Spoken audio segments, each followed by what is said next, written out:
Assalamualaikum warahmatullahi wabarakatuh. Apa kabar kawan-kawan semua? Selamat datang di channel Ngobor. Masih seperti biasa ada Mas Ayung dan aku masih menemani Mas Ayung. Betul. Ini openingnya sebenarnya pengen gue tambahin apa gitu ya? Apa aja, bebas di sini. Bingung mau tambahin ngopi-ngopi nggak masuk ya. Jujur ya nggak apa-apa, nawarin kopi mumpung belum puasa ya masih pantas pagi-pagi. Ini openingnya gitu-gitu aja jadinya. Itu oke, Mas Ayung mau cerita apa nih? Ya ada yang mau tak ceritain. Udah openingnya udah. Iya. Baik. Aku tanya apa kawan-kawan dulu, Mas Labib. Assalamualaikum warahmatullahi wabarakatuh. Waalaikumsalam warahmatullahi wabarakatuh.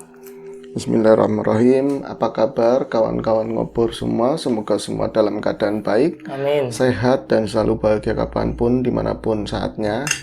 Kembali jumpa dengan kami berdua di acara Ngobor. Acara yang katanya ditunggu-tunggu, Bib. Amin. Amin ya, Bib ya. Amin. Kita masih akan berusaha menyuguhkan sebuah kisah, tentu kisah-kisah misteri atau kisah horor. Semoga bisa menghibur, Bib. Dan juga selamat datang juga untuk kawan-kawan yang baru mampir ke channel ini. Ini ada Mas Labib, saya Mas Ayung, begitu. Kalau masih belum kenal ya, Bib ya. Garing ya, Bib ya? Iya. Garing, Bib. Di sini mau garing mau teles bebas, itu loh.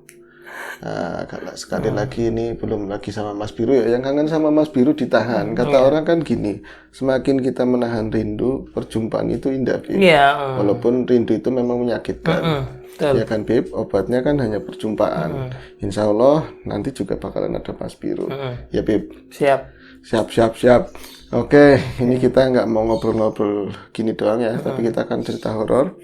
Jadi gini, pernah di sesi Ngobor di berapa episode ya? Aku lupa, yang jelas kan udah lumayan banyak, Bib. Tapi aku pernah cerita tentang pengalaman pribadi waktu aku itu masih tinggal di deket-deket sini. Iya. Ini kan di area mana ya? Ya ada di Tegal. Jangan disebutin. Jangan disebutin. Iya, di Warna terlanjur disebutin. Iya. Nah, dulu tinggal di situ kan dulu. Kenapa? Lu pernah dulu tinggal di Adem dulu pernah kan? Iya pernah, tapi kan sebelah luar sana. Nah itu pernah dikisahin di sana, di mana waktu itu aku pernah ngontrak rumah, jualan juga sembari jualan. Terus rumah tersebut ternyata banyak menyimpan keganjilan atau ada ditemui beberapa hal aneh, Bib. Termasuk kemunculan sosok yang ada di tangga, terus anak kecil yang mainan kuda-kudaan yang dari kayu penjalin itu loh. Ada lagi keran yang sering bunyi sendiri begitu, Bib. Itu pernah tak share di sini. Nah waktu itu kan kawan-kawan sering main ke rumah. Dan waktu itu pernah disampaikan juga di cerita tersebut ada kawan yang memang karena kita memang ada keperluan keluar, mau nyari makan, mau nyari udut ya, nyari rokok. Itu kan rokok habis, mungkin kira-kira jam 1 apa jam berapa. Terus teman yang tidur kita tinggal. Ya kan, ada namanya Hendra ya. Iya, kenal. Hendra, kita manggilnya Tawab. Tawab Junior. Nah itu akhirnya kan kita pergi. Nah itu kamu kan ikut waktu itu ya, kamu ada di sana. Ingat, ya. Ya ini sekalian semacam beda cerita mungkin seperti itu.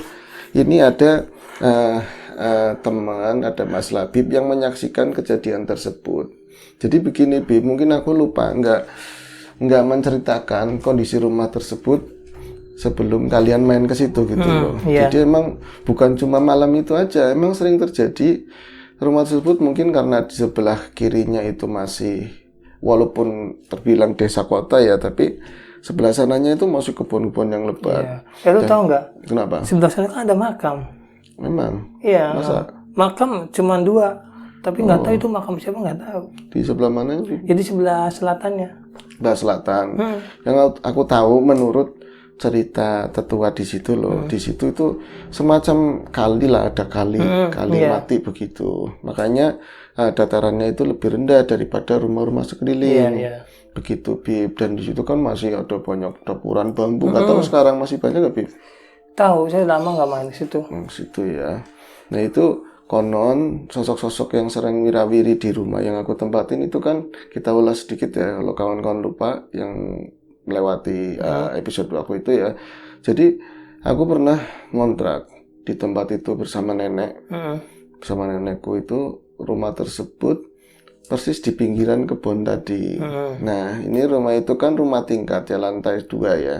Lantai 2. Jadi sejak awal pertama ke sana, ya kita sih padahal kalau pertama kan masih sibuk-sibuk buat pindahan, barang-barang, atur tempat dan lain-lain. Tapi setelah mungkin 3 hari mulai kerasa bahwa rumah ini kok kayak agak berbeda dari rumah yang lain gitu loh. Bukan dari sudut pandang ini bangunannya, fisiknya. Tapi memang hawanya gitu. Aku nggak mau nyebut aura. Itu kan biasanya kata-kata yang bisa dipakai oleh seorang spiritual itu ya. Waktu itu aku hawanya kok nggak enak, kayak anyep begitu, anyep tapi lapuk. Kayak banyak aura-aura gimana gitu ya. Sementara ini ya namanya rumah udah lama nggak ditempatin, Gabi. Memang harganya cukup prestisius waktu itu untuk kontrakan cukup mahal. Tapi karena memang waktu itu aku harus dapat tempat, ya nggak apa-apa wis. Untuk bangunan seperti itu lantai 2 aku ambil berapa juta waktu itu kan. Nah, rumah ini dibersihin awalnya kan, dibersihin. Itu lantainya kalau nggak salah warnanya merah marun. Ingat-ingat. Yang di atas bawahnya putih ya. Putih, bawah putih.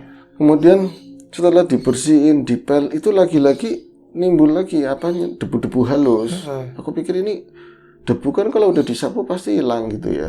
Debu kok ada lagi, nyampe berapa kali baru kelihatan bener-bener lantai yang kinclong begitu loh.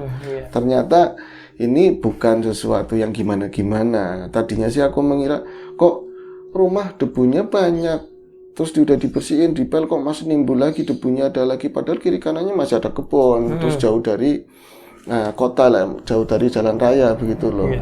Tahu-taunya bukan juga tentang hal mistik. Ini ternyata tetangganya banyak yang ini produksi itu loh, misalnya yang ngecor. Logam itu ya. Pembakaran logam, jadi debu-debu dari logam itu sangat halus. Dan itu kan material keras sebenarnya. Ini kok ini agak bahaya untuk di pernapasan gitu loh. Akhirnya ya wis, kalau misalnya aku tahu harus kontrak di sini, sebatas kontrak aja, tapi sampai ada kepikiran mau beli rumah itu misalnya dijual ataupun bikin rumah di daerah situ, nanti dulu deh. Mungkin nanti besok kalau punya istri, punya anak kecil, bayi gitu kan, aduh udaranya kurang bagus. Bukan aku nyela orang sana, itu kan produksinya memang demikian. Nah ini di samping itu Bib, setelah 3 hari itu mulai ada hal-hal aneh. Kalau bahkan kamarnya di bawah, aku milih kamar di atas. Itu kamar di atas ada 2, aku milih yang menghadap keluar, jadi yang paling depan begitu ya. Di bawah itu sering kadang-kadang aku kira ada mbah gitu. Kalau mbah itu kan orangnya nggak mau diem, dia itu nangga begitu ya sama tetangga, sering wirawiri, sering tegur sapa, terus cepet banget dapat saudara begitu ya. Itu kadang malam pun dia masih sempet ke tetangga gitu loh. Aku pikir ada mbah, jadi dari atas kan kedengaran keran itu nyala kayak gitu kan. Terus mbah kok ngapain gitu ya, jam 7 malam, jam 8 nyalain keran air itu kok lama nggak dimatiin. Opo yo orang setua itu kok mandi malam? Kayaknya nggak pernah deh. Kalau misalnya isu-isu bersih-bersih nyuci ya nggak mungkin juga. Nah ini kan akhirnya aku pertanyaan ya dalam hati di atas, ini siapa sih, masa mbak kayak gitu. Akhirnya tak turun ke bawah itu ngelewatin anak tangga yang agak curam kan di waktu itu muter begitu dari kamar atas itu turun di pintu kamar mandi kebuka, bener-bener nggak ada seorang pun. Mbak kemana itu? Mbak kan aku pikir di bawah ya, di kamar kan. Akhirnya aku ngomong, mbah banyune ora dipateni mbah. Banyune ora dipateni, eman-eman listrik kayak sayang listriknya, kok air nggak dimatiin, habis ngapain? Nggak ada suara sama sekali. Lomba di mana ya? Tak matiin dulu perannya kan, Bib. Kemudian aku keluar ke kamarnya Mbak kan, nyari kamarnya Mbak nggak ada, Mbak Uti nggak ada ya, kemana? Ya pintu depan tahu-tahu nggak dikunci, lawang metu, habis nyalain air keluar. Aku pikir begitu, itu ternyata nggak jauh, berapa rumah dari situlah, udah akrab mereka, padahal baru sebentar jadi warga situ mbahku ya, udah akrab sama ibu-ibu sana. Iya, ada apa? Itu cucunya nyariin, kata ini kan, kata tetangga. Apa Mas? Dia kan manggil aku Mas, Mbak kan. Itu Mbak, kalau misalnya mau keluar, keran dimatiin. Apa lupa apa gimana? Perasaku aku orang mana kena banyu, katanya. Perasaku aku orang mana kena banyu, artinya perasaan aku nggak ke kamar mandi. Sing bener, yang bener Mbah, orang itu kerannya, aku kan dengar dari atas, kerannya itu bunyi, nyala gitu. Iya, aku tuh habis sholat isya langsung ke sini, beneran, nggak pernah nggak nyalain itu keran, aku nggak belakang. Wong iki epe, aku langsung ke depan itu sendal, nggak ada sendal di bawah itu nyeker. Ya yuk, itu ngomong sama tetangganya. Itu, oh iya wis berarti mungkin aku lupa atau gimana, tapi dalam hati kan ada yang aneh bisa nyala sendiri kan, Bib. Iya. Terus tapi aku melihat raut wajah ini tetangga itu yang ngobrol sama Mbak kayak menyimpan sesuatu gitu, kayak mau ngomong tapi ditahan. Ya, orang ngomong kayak macam dia tahu gitu loh, terus sesuatu di rumah. Tahu riwayat rumah itu ya gitu ya. Mungkin seperti itu, tapi aku nggak nanyain juga. Ayo Mbak balik, nanti situ masuk angin, tua mainnya nanti pagi aja. Ya Ibu nanti mainnya besok lagi ya, Mbak tak bawa pulang. Ya monggo Mas. Itu aku jalan berapa langkah nengok ke belakang. Ibu itu ngeliatin ke arah kita, Bib, dan semacam kayak mau nih, seakan kayak ngomong gini loh, hati-hati Mas, tapi nggak terucap begitu loh. Ada musik di luar, Bib, orang lewat. Aku kemudian bawa bawa itu pulang ke rumah, tak interogasi untuk kedua kalinya. Mbah, serius, sampean itu nyalain air apa enggak? Ora, ya Allah, aku buka keran maksudnya, bukan nyalain lampu ya, buka kan keran ya. Sini kan nyalain semua, TV dinyalain, keran dinyalain, motor dinyalain, ya kan begitu, TV dinyalain ya kok bohongan, Bib. Tapi ngomongnya emang begitu. Iya. Nah itu, Bib. Nah itu akhirnya apa? Oh kayak gitu udah biasa lumrah, kata Mbak, malah nggak takut, malah ngomongnya udah lumrah, katanya. Rumah lawas, rumah suwung ya begitu. Ih kok Mbak pede banget ngomong, kok nggak takut ya. Emang orang tua ya begitu kadang-kadang, apalagi dia kan notabene dulu tinggal di kampung nun jauh di sana ya, yang udah lebih inilah, lebih sunyi, lebih inilah ya. Sunyi, lebih mencekam. Akhirnya ya wis, kalau situ nggak ngeri ya nggak apa-apa, aku naik ke atas. Tahu dia kan tuh jalannya agak susah, udah tua. Nyusulin ke atas, Bib. Aku waktu itu HP lagi bermasalah juga, lagi tak benerin. Belum player musik, belum ininya cek-ceknya tak sambungin, jadi praktis musik nggak ada, senyap begitu loh ya. Senyap, kedengaran suara langkah Mbak dari bawah, tekluk. Suaranya siapa gitu? Aku pikir masa Mbak naik pakai sendal begitu ya. Tapi suaranya kayak 3, klep kayak gitu. Siapa sih naik ke tangga? Bunyinya itu kayak di echo begitu, tek. Bah, ngapain naik? Aku bilang kayak gitu, Bib. Ngapain naik? Nggak ada suara. Adanya suara TV di bawah. Apa Mbak nonton TV? Ini siapa? Suara TV nggak terlalu kencang dari atas. Bener-bener salip aja loh. Tak tungguin lampa. Nggak pernah nyampe. Tapi suara itu seakan-akan naik terus. Kayak gitu. Seakan mau naik ke atas gitu. Akan naik ke atas terus. Akhirnya aku kan baringan, Bib, waktu itu tak buka pintu kamar, aku nengokin, nggak ada siapapun yang naik ke arah tangga. Nah, jadi Mbak memang posisinya di bawah waktu itu? Di bawah, dia lagi tidur di depan TV, bukan di kamar. Jadi TV yang nonton Mbak waktu itu, bukan Mbak yang nonton TV. Angel, Mbak malah yang ditonton sama TV. Lah tadi bunyi suara siapa, Bib? Letak begitu. Jadi kayak semacam orang jalan tapi pakai sendal kayu. Atau dulu namanya handal bakyak gitu ya, bakyak, atau sesuatu sendal yang keras lah. Terompah gitu ya. Iya, terompah itu kletek kayak mungkin bayanganku orang tua pakai sendal terompah tadi bakyak terus pakai tongkat. Jadi bunyinya 3 kayak gitu kan. Akhirnya aku merinding ya, rumah kok begini. Bodo amat lah. Aku yang penting konsentrasi besok persiapan buat dagang. Waktu kan dagang macam-macam kan, Bib. Ada pecel, ada ini sate ayam, terus ikan bakar waktu itu. Akhirnya ini awalnya ya, Bib, itu sehari 2 hari sering terdengar kayak gitu, sampai ketika malam besoknya lagi aku nemenin Mbak karena dia nggak mau tidur sore waktu itu, nonton sinetron. Padahal aku nggak terlalu betah namanya sinetron.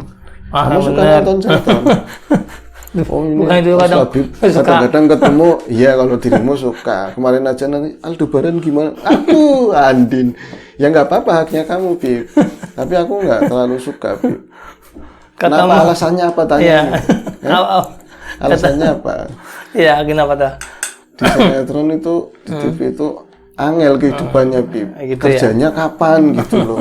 Adanya berantem terus nggak pernah ke kamar mandi, ya kan? Tahu-tahu udah bersih gitu ya, Iya, udah nggak pernah keluar. ke kamar mandi, nggak pernah apa namanya buang air atau apa gitu kan. Tahu-tahu udah bersih ganti baju berantem, udah bersih ganti baju berantem, cinta-cintaan kayak gitu terus. Angel itu harusnya kalau memang kehidupan yang utuh itu mau mandi. Berarti lu nonton nyampe kelar tuh sama Mbah nonton sinetron. Iya kan? Sampai kelar. Iya emang. Nah itu yang keduanya nggak suka nonton sinetron karena di dalam sinetron itu banyak artis cantik-cantik itu bikin pala puyeng, Bib. Ya, Jadi aku kalau menghindari itu, ya kan? iya kalau lu mah cewek cantik semua, Yung ah. Betul. Ya emang demikian sih Ya, adanya. ya gitu ya. Nah terus lanjut, Bib. Hmm. Ini garing, Bib. Terus aku pas nonton sama Mbah gitu, lagi-lagi Mbah terlelap. Karena ngikutin gak sengaja cerita sinetron tersebut, ya sambil ngudut begitu nonton sinetron akhirnya kan. Tapi suara ini terlalu kencang, bahkan pendengarannya orang tua udah agak berkurang gitu ya, tak kecilin. Suara tak kecilin dari atas itu terdengar suara gerbek. Ini pernah dibawain sama Mas Bikan. Di atas itu kan dak. Oh iya. Dak ya kan, cor-coran terus keramik itu ada suara bunyi deg deg deg deg deg deg. Bener-bener kayak anak kecil yang lagi lari-larian kayak gitu loh. Banyak jumlahnya, Bi. Itu suara apa? Tadinya aku pikir kayak kucing. Kalau kucing diubin, nggak bakalan bunyi. Apalagi musang pandan kan biasanya begitu. Itu suara anak kecil bener-bener berat gitu. Terus ada suara ketawa-ketawanya. Seperti itu, Bib. Ada suara kayak gitunya. Ulang Yung. Enggak, malas. Jadi anak-anaknya itu ulang Yung. Anak kecil. Oh, enggak ya. Lanjut ya. Terus akhirnya aku pikir, loh ini kok suara dari atas ya. Aku sempat keluar pintu depan, tapi kira ada anak-anak waktu itu kan belum malam banget, masih jam 8 jam 9. Tapi lu sempat ngeliat sosoknya nggak? Belum kan, belum tak cerita. Oh iya. Aku nengokin keluar, sepi, nggak ada anak-anak sama sekali. Bener suaranya dari atas. Kan itu aku nengok ke atas sana, beneran di atas itu ada orang, ada bocah-bocah ketawa-ketawa loh kayak gitu. Kayak lagi mainan gitu. Iya, lagi mainan pokoknya. Itu kan lega banget di atas kan, kosong. di sana kosong, jendela terus kayak hamparan begitu, baru ada kamar 2 dan terpisah. Akhirnya aku balik lagi masuk ke dalam, itu berniat mau nengokin ke atas. Siapakah sebenarnya yang main-main, dan prasangkaku jelas ini suasananya tambah merinding, tambah nggak enak. Ini pasti hantu lah, aku pikir begitu. Tapi tak kuat-kuatin. Aku harus marahin, harus ngeliat sendiri, jangan katanya apa, apalagi cuman suara gitu kan, Bim. Itu pas aku lagi mau melangkah ke atas itu, berarti kan ruangan panjang begitu ya, ini tipik begitu. Kesana baru paling pojok kan ada tangga. Itu mau nengok ke atas, ada yang duduk di ujung tangga, Bim. Di ujung tangga itu ada yang duduk. Akhirnya aku kan baru ngeliat kakinya doang ya, kakinya tak loh gitu kakinya, tapi nggak jelas lah, pokoknya ada orang duduk, entah itu androk ataukah itu jubah, nggak ngerti, tapi duduknya pas di tangga. Dia duduknya di tangga, nadapnya nggak tahu lah, pokoknya duduk pas di tangga begini kan, tangganya kecil. Kok ada yang duduk di situ ya? Ini udah pasti ini bukan orang, udah pasti. Tapi lu sempat nengokin ke atasnya nggak? Belum berani, Beb. Waktu itu aku mastiin dulu ya segini, terus kehalangan sama pinggiran tangga kan nggak terlalu jelas, apalagi gelap. Di atas itu kalau aku turun nggak dinyalain. Akhirnya karena memang ini udah tanggung dan nggak mungkin kalau mereka memang ada di situ, aku tinggal di situ. Aku udah ngontrak, aku harus hadapin itu semua. Dalam arti bukan melawan mereka, tapi ini bagian dari kami gitu loh. Akhirnya aku ngomong, siapa ya? Digituin. Siapa ya? Terus nggak ada jawaban tentu kan ya, orang bangsa begitu. Akhirnya tak pelan-pelan tak nengokin ke atas, itu nggak ada yang duduk di situ. Tapi suara anak kecil itu masih banyak, Bib. Masih banyak ribut. Akhirnya aku jalan tak kencengin, tok ke atas. Ini mumpung udah nggak ada sosok yang di situ, jalan ke atas. Itu nengok ke atas sepi banget, gak ada siapa-siapa. Berarti setengah di tangga pun aku masih denger masih ada ribut-ribut bocah lah kayak gitu. Jadi yang ada cuma suara, visualnya nggak ada gitu ya? Nggak ada. Berarti aku nengokin langsung tak giniin, Cas. Itu pas di palangan tangga nggak ada, cuman ada di pojok. Pernah ngeliat ya kuda-kudaan penjalin itu yang satu. pakai kayu itu. Kuda-kudaan itu bergerak begini. Krat, kayak gitu bunyi, krat, kayak semacam kuda-kudaan yang baru dipakai kencang, terus ditinggal pergi sama bocah kayak gitu. Dan aneh, pintu atas itu terbuka, yang ngadap keluar. Itu dikunci, Bib. Tapi yang buka sendiri? Itu buka sendiri, bener-bener kayak sesuatu atau apalah gitu yang mungkin bersangkutan anak-anak itu keluar lewat situ gitu loh. Kalau dalam hatiku kalau misalnya memedi ngapain sih pakai buka pintu, kan dia bisa nyelos gitu loh.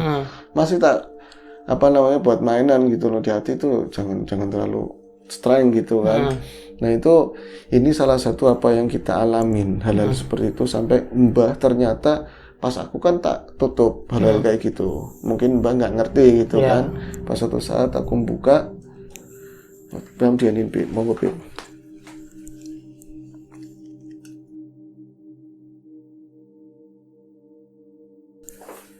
Itu akhirnya Mbak gimana tuh ceritanya? Itu kan tak tutupin dari Mbak ya kan, siapa tahu apa-apa yang aku alami selama mau seminggu waktu itu.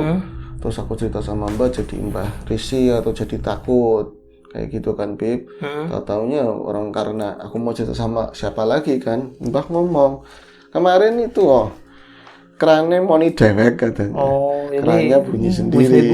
Keluar air juga apa gimana? Iya keluar air juga sama itu. Kapan Mbak lagi kamu belum pulang sama teman-temanmu? Mungkin aku lagi jalan sama dirimu atau teman-teman yang lain. Oh iya ya. Akhirnya iya Mbak, aku juga selama ini ngalamin ada lihat orang duduk di sana di tangga, terus anak kecil yang emang iya kata dia jadi begitu. Mbak emang udah tahu sebetulnya? Udah tahu semua, tahu itu di atas itu bocah cilik-cilik banget lagi mainan kuda-kudaan, lari-larian itu. Sering lihat Mbak, yang denger, terus ngelihat ke atas, yang lihat semuanya katanya. Yang di tangga juga tahu siapa itu. Kok jadi tahuan dia kayak gitu, belum tak omongin. Tapi karena ngelihat Mbak Wainya biasa aja, ya wis aku anteng kan.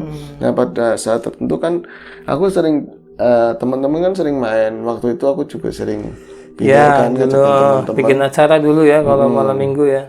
Terus ini kenapa aku bawain cerita ini lagi karena ada dirimu yang pernah ngalamin bareng waktu itu. Kita waktu itu berapa ya Bib ya? 4 orang ya Mbak ya. Berapa ya? 5 mungkin. 5 apa 4 ya? Jadi ada dirimu, aku, masih Hendra itu kan. Hendra, terus apalagi Tawab ya. Iya, ada Mas Gun ya. Mas Gun, terus Jasuli mungkin ada waktu itu. Kalau Mas Jasuli siapa tahu nonton, Mas Gun juga. Ini kita kan biasa, kita duduk-duduk di atas kan Bibi ya. Iya. Ngobrol gitaran, ceritanya masih agak musisi waktu itu. Kita gonjreng-gonjreng. Kalau Mbak itu semakin ramai orang seneng. Jadi ada temennya jadi ya nggak sunyi itu ya. Iya cucunya ada temennya seneng kayak gitu kan. Nah itu aku sedang sembari persiapan buat dagang kan, gonjreng di atas kan kita akhirnya kan kehabisan amunisi ya Bib. Iya. Udut habis, terus kita juga lapar pengen beli nasi goreng, tapi teman kita itu ada yang tidur ya 2 orang. Iya. Tidur 2 orang. Kamu aja yang cerita Bib. Iya jadi yang cerita sih Hendra sama gua yang dia mah ini mungkin malu ya kalau mau cerita semuanya. Tapi kata si si Jasuli itu si Bentot sempat mau nangis katanya gitu. Oh yang ditinggalin terus sama Jasuli. Kan iya kan. Kan dia ketiduran. Gua malu sama si Mas Gun kan keluar nyari makanan sama nyari rokok kan. Iya. Jadi si Bentot mungkin yang lihat si Bentot. Oh dia ngeliat sosoknya Bib. Iya kata cerita mama gitu. Jadi pas dia kan bolos tiduran mulu kan. Pas dia buka mata dia taunya tuh ponakan lo gitu. Jadi lihat sosok anak kecil itu. Oh ngertinya ponakan. Tapi di bawah Bib. Posisinya kan di atas kan. Oh iya di atas ya. Dia cuek. Cuman lama-lama loh kok ini tambah aneh gitu. Pas dia bangun, kok bukan manusia. Dia tahu ini bukan manusia ini. Jadi langsung lari bangunin si cucu, bangun. Cuma begitu dia turun, kunci nggak bisa dibuka, pintunya nggak bisa dibuka itu. Ya ini nambahin ceritamu itu kan kita memang di atas. Terus waktu itu kenapa kunci nggak bisa dibuka? Mbah itu kalau udah tidur ya udah, ya kan di dalam kamar. Sementara kalau mau keluar aku pasti kunci tak bawa. Ya kan waktu itu dikunci apa enggak, kata Mas Gun, udah dibawa aja, siapa tahu barang-barang kan banyak, kamu masih baru di sini. Kita kan keluar, ditinggal di atas Hendra sama Jazuli. Ya kan, berarti yang aku dengar via telepon waktu itu, ya kan, boset, bahasa-bahasa Tegal ya. Iya kan, nanya minta pulang, cepet pulang. Bukan kasar, tapi itu ramu pada ning di boset ini kan begitu. Ini ramu pada ning di, kalian pada kemana semua, ini aku dikunci. Kuncinya mana? Kuncinya dibawa. Aku kuncinya kuncinya cemantel di situ. Oh, enggak ada kunci. Kuncinya tak bawa, Ndra. Gimana cepat balik gimana? Jadi itu, kata si Juli emang yang tahu Bento, si Juli masih tidur dibangunin. Bangun. Iya, itu kan dia kalau waktu telepon itu, situ inget apa enggak? Yang cerita dia nggak pernah cerita setelah itu. Yang jelas dia kapok, nggak pernah main ke situ. Tapi dia itu cerita lagi via telepon itu, dia itu ketakutannya gara-gara turun itu keran itu nyala sendiri. Pas dia turun dari tangga itu cas kayak gitu. Itu kan berarti tangga persis ngadepin kamar mandi di bawah. Pintunya ngebuka, itunya nyala. Jadi mungkin Hendra itu ketakutan di atas ngelihat sosok anak kecil yang dikira pas turun ke bawah gitu juga. Pas turun ke bawah kayak gitu. Jadi memang mungkin bagi dia ya horor banget. Buat aku juga horor sih. Cuman mau keluar kan nggak bisa. Iya, dia panik katanya. Kita disuruh pulang, buru-buru pulang. Akhirnya kita mutusin buru-buru kan. Yang tadinya mau beli nasi goreng nggak jadi. Beli makanan kecil sama cuman beli rokok doang sama minuman. Tadinya mau dikerjain biar pucat sekalian, tapi karena kasihan juga kita akhirnya waktu itu si Juli juga bingung nih, Bento panik banget kenapa. Jadi dia kan Juli nggak tahu kenapa itu. Ya nggak tahu, dia kan tidur dibangunin. Ada apaan gitu. Suruh turun nggak taunya kayak gitu. Iya. Nah, ini kan kenapa tadi Mas Hendra itu ingatnya ponakanku, karena sebelum pindah ke situ pun dia pernah main ke tempat yang lama dan itu tahu kadang-kadang ponakan lu itu punya pulang. Ponakan. Nah, ini sekalian jelasin tadi ya apa yang dilihat Bendot atau Hendra tadi. Satu malam setelah itu aku kan belum pernah melihat sosok aslinya seperti apa gitu kan. Terus setelah kejadian itu teman-teman jadi enggan main ke rumah, kecuali Jazuli karena dia nggak ngeliat, terus nggak mikirin gitu. Dia kan orangnya bodoh amat. Itu nggak ada yang main waktu itu, Bib. Lagi-lagi aku lagi sama Mbah, terus ngobrol. Kemarin Mbah, temen ada yang diliatin lagi tidur di atas, si Hendra sama Jazuli. Oh, pantesan bocah kayak kenapa? Bocah kayak kenapa gitu loh. Orang pada nginep kok gobrak-gobrak lawang, pintunya digobrak-gobrak. Aku padahal nyapa, ternyata Mbah bangun, tapi dari dalam mau bangun kan badannya pada sakit sama orang tua. Mau ngomong, kenapa bocah, tapi nggak ada yang dengar. Kayak mereka kayak itu Mbah yang ngomong itu, Mbah bukan tuh. Mbahku yang di kamar nggak keluar. Bocah kenapa pada gelemberan kan itu untuk ungkapan omongan yang keras tapi lebih ke arah wedus gitu loh. Jadi ya kayak sindiran begitu, pada gemboran apa gitu kan. Tahu-tahu mereka diudeni, mereka diliatin gitu.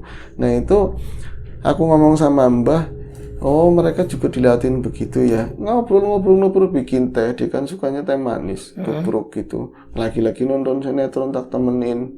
Aku siangnya waktu itu kan ada kesempatan kerja itu loh, ngangkatin kayu waktu itu kalau nggak salah, seingatku. Kemudian agak lelah, aku pengen naik ke atas. Lagi-lagi di atas tangga itu di pas ujungnya ada yang duduk, Bib. Dia selalu di situ waktu itu. Terus lagi-lagi di atas kedengaran suara gedek.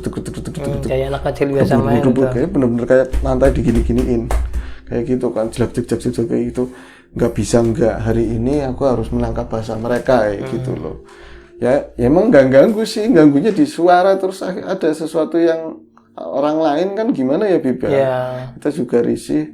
Nah, akhirnya aku naik ke tangga. Sebelum aku naik ke tangga, dalam bahasa hati itu, jenengan itu sebenarnya siapa kayak gitu loh. Dia nggak ngomong banyak, tapi seolah-olah kita nggak ada depan, tapi aku di depan TV nyambung ke sana gitu loh, nyambung ke orang yang di tangga, sosok yang di tangga. Aku yang di sini katanya begitu. Aku yang di sini, aku dalam sini. Itu sosoknya perempuan. Ternyata sosok perempuan. Dan untuk yang lain itu, yang bunyi 3 itu memang ada sosok laki-laki tua, ya pakai tadi.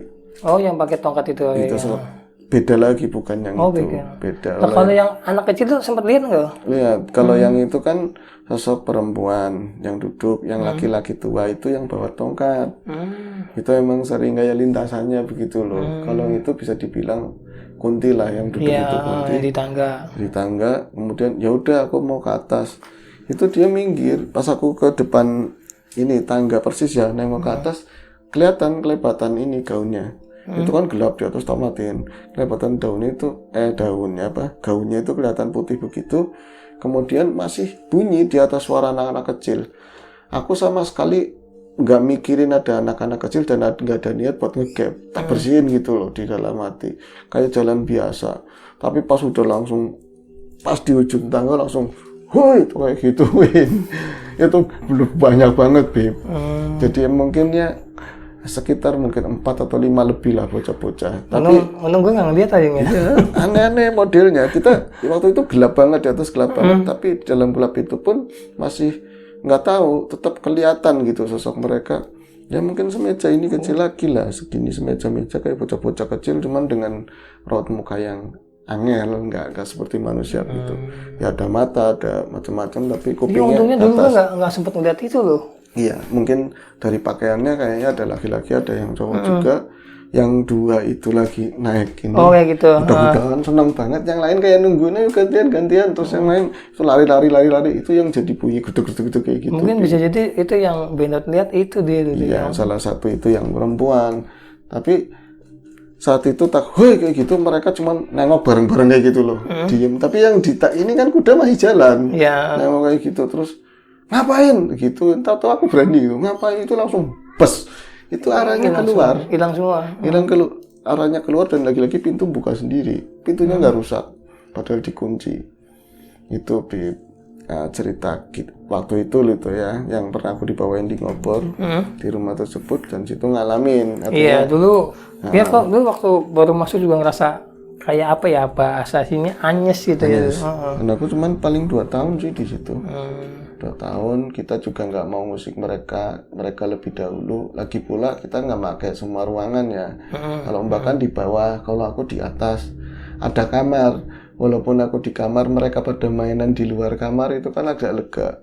Bodoh amat, Bim, kata pikirin. Bodoh amat kata pikirin. Nah, setelah itu kan ada adekku datang, terus kadang-kadang keluarga yang lain, itu mereka nggak nampakin diri. Tapi kalau sepi iya, sampai kami keluar dari rumah itu. Gue main ke situ berapa kali ya? Jarang sih terlalu. Ya. Kalau yang lain hampir tiap hari. Iya, gue jarang banget main ke dulu.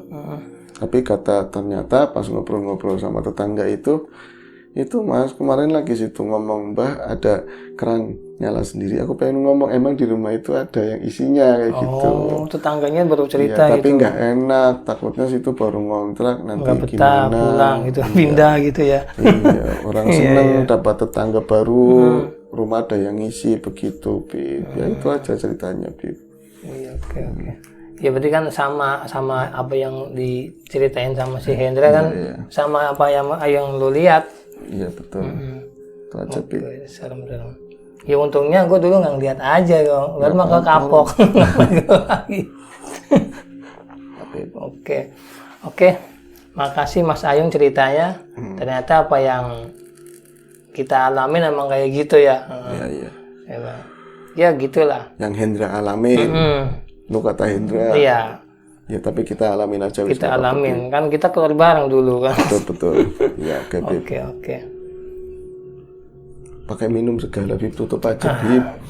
Oke, kawan-kawan, makasih. Ya. Closing nggak ya? Iya. Oke, kawan-kawan semuanya.